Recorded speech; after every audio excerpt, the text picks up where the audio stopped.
Hey everyone, it's time for week 2 of our Love Thy Body series. You'll notice it's a different location. I'm recording from home today. So encourage you to get your Bibles out, get your notebooks out, and we're going to jump into week 2 of our series Love Thy Body. So remember, the series Love Thy Body, it's about the importance of your body and how your body and your mind make up you, not just your mind making up you and your body not being important at all. So, last week, little review, we talked about how the body is good. So, your body's good because God made it. God took on a body, and your body's coming back. So, those are three reasons that we talked about last week that your body's a good thing. Um, this week, we're talking about how your body gives you value. But first, I want to ask if you've ever seen the movie Horton Hears a Who, right? It's a Dr. Seuss movie. If you haven't seen the movie, the premise is there is a big elephant named Horton, and he discovers on a tiny little clover, on a speck on that tiny little clover, there are people, and they live on the tiny speck, and he can hear them because he has big giant elephant ears, but no one else in the jungle knows that they exist on that speck. And no one else in the jungle believes Horton when he tells everybody that they exist on that speck. In fact, there is a crazy kangaroo lady in the jungle. I don't even think she gets a name. I think they just call her Kangaroo. Anyway, crazy kangaroo lady who is just intent on destroying that speck and stopping Horton from telling everybody about people living on a speck because she doesn't believe it to be real. But Horton has a little motto he always says to everybody who doesn't value the speck. He says, even though you can't hear them or see them at all, a person's a person, no matter how small. It's touching, right? Touching. So that's how he talks about the people on the speck. But nobody can see them or hear them, and they don't know they're there, so no one values the speck. They actually want to destroy the speck. And the end of the movie, it's everyone in the jungle surrounding Horton and tying him up and putting him in a cage, and they're going to take the clover from him and they're going to throw it in a burning pot of oil, which is kind of a dramatic way to destroy a speck, but that's what they're going to do. And the crazy kangaroo lady is taking the speck over to drop it in the oil, but the Who's that live on the speck, they start chanting and shouting together, we are here, we are here, we are here. And it gets loud enough so that the crazy kangaroo lady's little Joey, her baby, in the pouch hears them, and he reaches out his hand and he catches the clover right before it falls into the burning pot of oil, and he saves them because once they recognized that there were people on that speck, they valued them and they didn't want to destroy them anymore. Right? So Horton was trying so hard to prove to everybody, look, there's people there. They're not just nothings. There's someone living on this speck. Because he knew if the jungle knew that there were people there, they would value them and they wouldn't destroy them. And that's true. That's what happens at the end of the movie. They valued them and they didn't destroy them. And so today I want to talk about what gives somebody value. And so here's the main point. You can write this one down. It's simply that having a body means you're valuable. Having a body means that you're valuable. So I'm going to ask kind of three questions as we talk about having a body making someone valuable. So you can take notes. I mean, you guys are good at taking notes. I'm very proud of that. So you can write down these three questions as I get through them. Here's the first question that I want you to recognize. A question that might seem really obvious at first, but then once we talk about it, maybe you'll realize it's not as obvious. Question number one. What makes someone a person? What makes someone a person? Now, that seems pretty obvious to you. You think a person, like you can see them, you can talk to them, they talk back to you. And if I was like, hey, what makes you a person? Prove it to me. You'd be like, you can look at me. Like, just look, here I am. You can hear me. I can hear you. We can talk and interact. Like, I'm clear. I've got hands. I've got eyes and a nose and mouth. I've got legs. Like, I'm clearly a person. And it seems really, really simple to you, like what makes up someone being a person.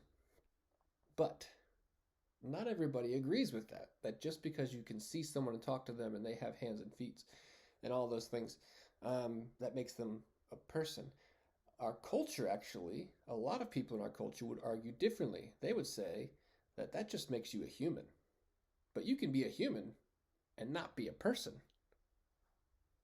What? What does that even mean?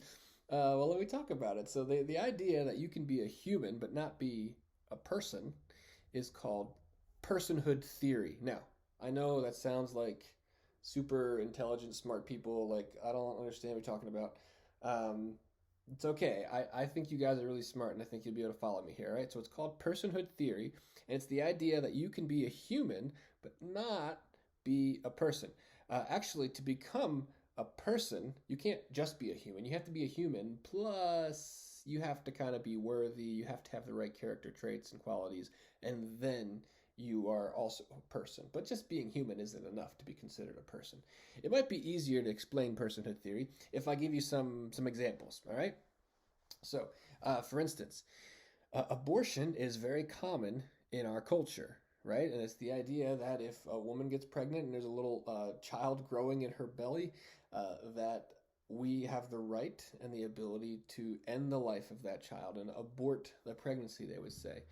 And the reason that our culture thinks that this is acceptable is because of personhood theory, right?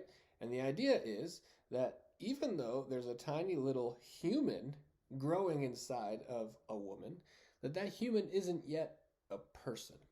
And so it's okay to end their life, right? Because if you're a person, we'd have to protect you and you'd have rights and things like that. But if you're just a human but not yet a person, well, you don't have those same rights. We don't have to protect you. So, a little tiny fetus inside a woman's stomach, our belly, um, it it isn't big enough yet to be a person. It doesn't have. It's not smart enough yet to be a person. It doesn't have feelings yet like a person. So it's a human. Yeah, those little things, they grow fingers and toes and arms and legs, and you can even see a nose and eyes and ears and things like that. But they're not persons yet. Maybe someday they'll become a person, but they're not right now. They're just a human, and so we don't have to protect them. So here, look at this slide. So this compares our culture's thoughts versus Christianity's thoughts. So the culture says about abortion, a fetus might have a human body, but it's not a person because it doesn't have, intelligence or self-awareness or the ability to communicate or maybe enough size or independence or whatever else. It doesn't have enough to be a person. But Christianity says something different. It says if someone has a body, they are a person, worthy of value, honor, and protection. If that little fetus has a body, which it does, then it's a person, right? You can't be a human and not a person according to Christianity, but you can be a human and not a person according to personhood theory, which is bad. So let me give you another example. Now, this one maybe you haven't heard of, but you can imagine. There's another thing that's popular in our culture. Well, it's more popular kind of in like European and Asian cultures, but it's becoming more popular in America too. And that's this thing called euthanasia. Now, maybe you've never heard of euthanasia, but the idea is that once somebody gets really, really old and they start to lose control of their body, they can't communicate very well, they can't, move their arms and legs like they used to. Someone has to take care of them and feed them and change them and do all the things that they used to be able to do themselves. Well, someone who practices euthanasia would say, well, this person, they've lost all the things that make life enjoyable, right? They don't have all the qualities they used to have, so it's okay to end their life and to basically to kill them. And and there's no reason to keep them living when they can't enjoy themselves like they used to or can't do the things that they used to. And this again is personhood theory, that yeah, even though they're a human still, like they clearly have arms and hands and face, they're still a human even though they're very old, but they're not a person anymore, right? They just don't have all those abilities that they used to that make life fun and that they can interact with people. So once they lose those things, they're no longer a person. And now, again, we don't have to protect them or respect them or give them rights anymore. We can end their life. And so look at another slide, kind of laying out how the culture feels about this versus Christianity. The culture says once someone has lost the ability to control their body or communicate or reason or express emotions or whatever, they're no longer worthy of life. They're just a body and no longer a person. But again, what does Christianity say about people? If someone has a body, they're a person worthy of value, honor, and protection. So again, Christianity says hey, they may be old and not be able to do things, but they're still a human. That is a person. They're still a person that we should value and respect. But personhood theory says they're not worthy of being a person anymore. They've kind of lost that. Now they're just human. And so we can end their life. Let me give you a third example, right, of how people treat each other like they're not actually persons, but just humans. And this is racism, right? You've probably heard of racism. It's a very big deal and popular. Is when one culture or people group treats another people that looks different or acts different like they're less of a human, really, or less of a person. And so back in the day in like World War II and stuff, you know that the Nazis were really evil and wicked towards the Jewish people. And one of the things they said about Jewish people that kind of helped them justify themselves and make them feel like they were right is they said, they're not really people. They're humans, I guess, but the Jews are not people. And so we can do whatever we want to them. We can hurt them, we can experiment on them, we can kill them, we can get rid of them, we can treat them poorly, and none of that matters. It's okay because they're not even really people. And even in our own country, it was very popular in the 1960s and 70s and even earlier to treat people who were black as if they weren't actually persons, or at least they weren't really a person like a white person might be. They weren't as real of a person. And so white people were treating black people very poorly because they didn't recognize that simply being human is what gives someone value, right? You don't have to earn some sort of personhood by having the right qualities or being able to accomplish this or that type of thing. And so racism is another instance in which people who believe personhood theory, or who practice it anyway, would argue that you can be a human, but not really a person. So look at racism on our slide. The culture would say if someone is unlike me in their culture, language, beliefs, their goals, their race, or etc., then it's okay to treat them as if they're less of a person than me by making fun of them, mistreating them, or avoiding them.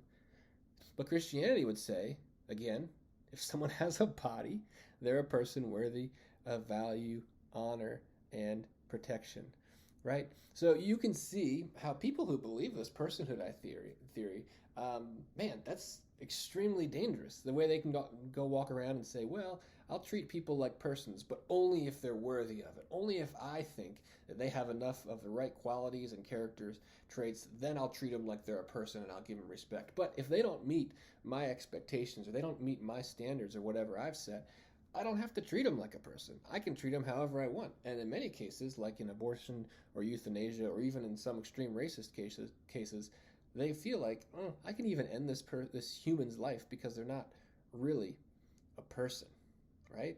And so personhood theory, your value is tied to how good you are, or how qualified you are, or how much you can accomplish. And only people who can accomplish a lot, well, those are the people that personhood theory values. So that's kind of where the culture lands. But what does the Bible say? How does God feel about this? And that brings us to our second question. So the first question was, what makes someone a person? And the second question is, which persons are valuable to God, right? Which persons are valuable to God? Are there people who are worthy who are valuable to God, or are there unworthy people that God doesn't value as much? Does he make this distinction between some humans are good and some humans are persons and some are not? Well, I have several verses. So we're going to hit several verses real quick. I'll put them all on the screen for you. But I want you to see how God values people and where people get their worth according to God. So the first verse right here is Psalm 139, verse 13 through 17. All right, so let me read this for you. Psalm 139. David writes this when he says, "For you formed my inward parts. You knitted me together in my mother's womb. Your eyes saw my unformed substance. In your book were written, every one of them, the days that were formed for me, when as yet there were none of them. How precious to me are your thoughts, O God, how vast is the sum of them." David recognizes that, you know what, even when I was still in my mother's womb, even when I was not born yet, I wasn't even finished being formed into a fully functioning human or person, right? I was just a little tiny fetus. He says, you know what, you valued me, God, because you made me. You valued me, and you had your plan for me. You had days numbered for me, and you had precious thoughts towards me even when I was tiny. I didn't have to be big enough or worthy enough to be valuable to you. Simply being a human, having a body, made me valuable to you, God. That's what David says. Let's look at another verse. This is Isaiah 46, 3 through 4. It says this: Listen to me, you descendants of Jacob. This is God speaking to the people of Israel. All the remnant of the people of Israel, you whom I have upheld since your birth, and I've carried you since you were born. Even to your old age and gray hairs, I am He. I am He who will sustain you. I've made you, and I will carry you. I will sustain you, and I will rescue you. You see that God doesn't just care about people who are young, but it says here, even to your old age and gray hairs, people who've become extremely old and maybe they can't do things that they used to. Well, our culture says, I guess they're not valuable anymore, but God says, you know what? I've still made you, and I still value you. So this is 2 in a row. God says, if you're a tiny little baby in the womb, I value you because you're human and I made you. And now he says, if you're older and you can't do much, I value you because I made you and you're a person to me. Here's another one. Remember, we talked about racism a little bit. And so to give a little context, this is Paul writing a letter to a church at Ephesus. And there were 2 groups of people that were culturally different from each other, the Jews and the Gentiles. And the Gentiles is everyone who's not a Jew. And the Jewish people used to think like, well, we're the only ones that God loves. And the Gentile people were thinking, well, we're better than the Jews because Paul's preaching to us and whatever. They had their battles against each other. Well, this is what Paul says towards the Gentile people in Ephesians 2. Remember that at a time you were separate from Christ, excluded from citizenship in Israel, and you were foreigners to the covenant of the promise, without hope and without God in the world. But now, in Christ Jesus, you who were once far away have been brought near by the blood of Christ.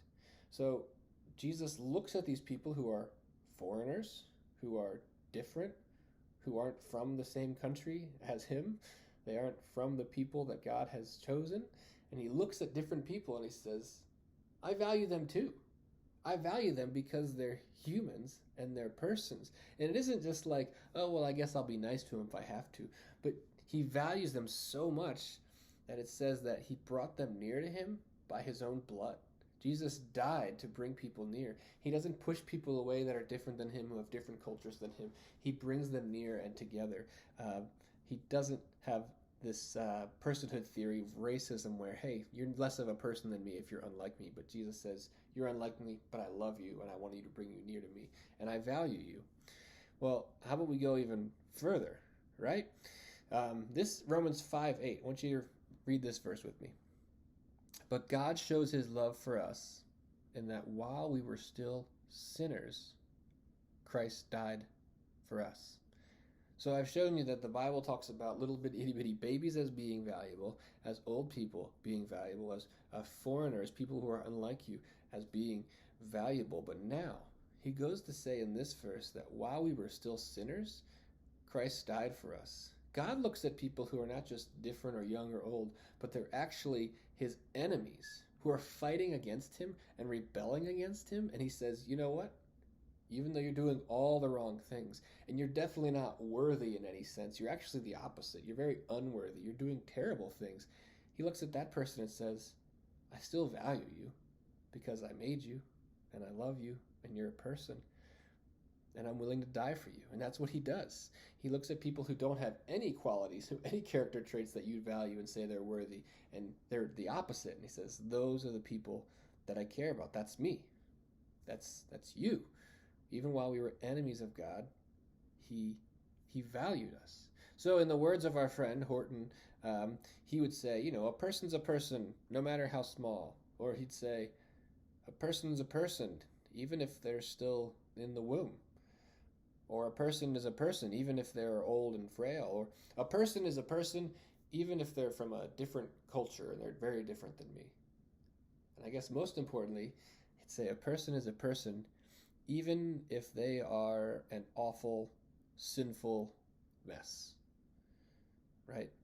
And I think that is is where I find myself most comforted by what the Bible teaches us is that I don't have to be good enough.